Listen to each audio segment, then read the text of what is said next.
Since this is the 4th of July week here in the United States, I think it's a great time for us to celebrate the four patch. I know you've seen this quilt in the last week's video, but we all know there was a little glitch with that video clip, so it deserves its full due anyway. Since it is the 4th of July, it is a great time for us to also celebrate the four patch. Welcome back to Lakeside Quiltmaking Arts, or welcome if this is your first time. Thank you for being here. I am really glad to have you all here and hope that you all return. This is a fantastic journey that I'm enjoying, diving into everything and all things to do with the art of quilt making. That's all this is. This entire scrumptious, glorious quilt is nothing but a four patch. Look at it. You've got a center square where there's a solid sashing, so you get a 9 patch. So you get, see if I can point, 1, 2, 3, 4, 5, 6, 7, 8, and 9. A 9 patch in the center square using the sashing of a solid color that blends perfectly with the other sashing material, which is a high density floral, which blends beautifully with everything else. It's a great background choice, and it is really a significant part of why this quilt is so lovely. One four patch after another. It looks like it's a lot more than that though, doesn't it? Use the art of repetition. So you've got just a four patch all the way throughout. That's all that you're working with here. And on each of those four patches, on one diagonal, because this is a two-sided quilt, she's done the same thing twice. So on this four patch, she's embellished on this diagonal, and on the other side, she has embellished on this diagonal. So there's embellishment on all four, but it's only two on one side. So you're seeing the stitches, and that embellishment work functions as her quilting. So the embellishments done on this side acts as the quilting lines that you see on the opposite side. And then she's come back in and laid some applique and some embroidery on top of some of the seams. So that's in addition to what she's done on the four patches. Obviously, Eleanor was having fun. She was enjoying what she was doing. She did not live in a world where there was YouTube, Instagram, Facebook for her to feel compared to the pros, for her to feel compared to those who were executing in a level of absolute perfection. But 42 years ago, she created a quilt and gifted it to her step-niece, my friend Margot. And my friend Margot has kept it all these years, loved it, cared for it, and it's provided comfort and joy for her entire family all this time. And now we're getting to appreciate all that she did. She had a thought, she set about doing it, and she completed it. She enjoyed the work, clearly, or she wouldn't have done so much of it. And then she finished it and gifted it, has blessed so many people with it. So what else has she done to make this special? On her border here, let's look at what she's done there. She's taken half of a 4 square, so it's just your 2 squares here, and she's divided it from the body of the quilt with sashing that's the same color as what's on the inside of the center square. And then her binding is the same width as that inner border. So it creates a nice, almost a window effect. I'm sure that has a name in the quilt world, but I don't know what it is. It's just lovely. It's great. And then, of course, there's the detail she did on the diagonal of 2 of the corners so it fits over the bedposts. This is a fantastic quilt because somebody enjoyed what she was doing. She picked colors that were pleasing and aesthetically harmonious for her, that she loved. She's put in the time. She didn't worry about perfection. She didn't worry so much whether or not this quilt was going to last for the ages and ages. But look, it's 42 years old. It's been used, washed, laundered, and used, washed and laundered, and it's holding up this beautifully. This has given me encouragement on my pick of petal, not to hold it so precious that it brings paralysis by analysis. I'm wanting it to be perfect. I see this quilt in my mind. I'll paint the picture for you.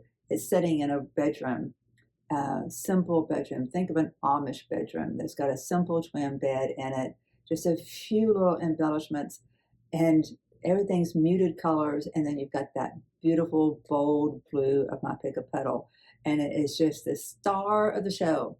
I've built up this thought in my head about what the pick of petal quilt is for me, that I worry about messing it up. And I see it in such a room where it's unused. There's not anybody spilling anything on it. Nobody's eating on top of it. Nobody's sleeping on top of it. Dogs aren't getting on it. that's not going to be its reality. It's going to get used. I'm not creating a quilt that's going to go into a show. And whenever I get to that point where I want to do that, then I can do that. But here, while I'm a beginner, I get to embrace that I'm building something beautiful like Eleanor did. This is a legacy piece. It doesn't have to be a show piece to also be a legacy piece. This quilt is a game changer for me. It's going to make sure that I don't dismiss, I don't underestimate any basic simple block. With a little bit of creativity, a little bit of love, and seeing it from start to finish, anything simple can become beautiful. And it doesn't have to be perfect for it to be a legacy piece. My granddaughter, I bet you, will love her quilt. Even if it gets stained, if it gets frayed, it gets holey, she will love it. And I know because what drove me for doing a quilt is that my grandmother made 2 little baby quilts for my brother and I. My daughter used my quilt, the one that was made for me. We called it Blanku. It's so worn and tattered, and it was washed and washed and washed and washed, probably well overwashed. And I probably didn't use cold water. We loved that quilt so much. And I remember sleeping on pallets at my aunt's, and they were just cotton quilts. The feel of a cotton quilt tells us that we're loved and we're cared for, and that's what makes that quilt a legacy piece. When your quilt is feeding the soul of that person you've given it to, it's a legacy piece. Even a simple 4-patch can be a legacy piece. So all of you new beginners out there, I hope you feel incredibly empowered. If you can sew even a halfway straight stitch, and it doesn't matter if all your corners match up, it doesn't matter if all your points match up, it doesn't matter if your stitches are loose, it doesn't matter. You start something and you finish it. You just sit down and do the work, enjoy it, and I think what's going to be blooming next is our creativity. So all my new beginner friends out there, I see you, I hear you. I know that it can be intimidating sometimes. Next time that we're beginning to sweat a little bit and feel insecure and feel like there's no value in the things that we're doing because we're not doing them well enough, think about Eleanor's 4-patch quilt. We start it, we work on it, enjoy it, and the next thing that's blooming is a quilt and our creativity. And we'll be learning along the way, and the next one will be a little bit better. So I decided I'm not giving this quilt back to my friend Margot until my son gets here and we can take it for a proper photo shoot. I think it deserves that. After 42 years, it deserves that. Looking as beautiful as it does, I think that's a nice way for us to say to Eleanor, you did a good job. You did a good thing here. We see you and we appreciate you. Be encouraged, my friends. It's all worth it. It's all good. Just start, see it through to the end. You never know what you're going to get. 42 years later, somebody else may be loving on your quilt. 42, 82, 102 years later, someone else is going to be appreciating it, and it's going to be feeding the soul of somebody else. All right, my friends, have a great day. We'll see you in the next video.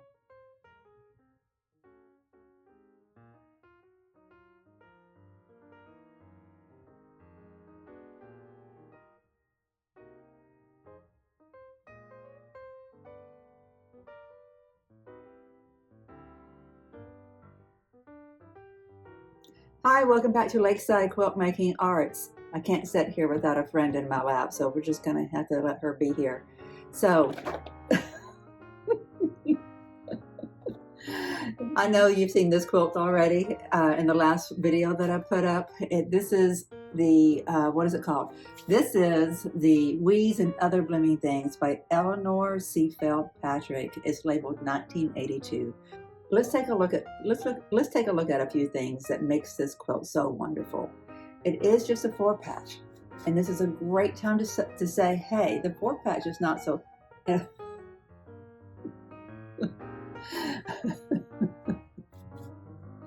Oh my goodness!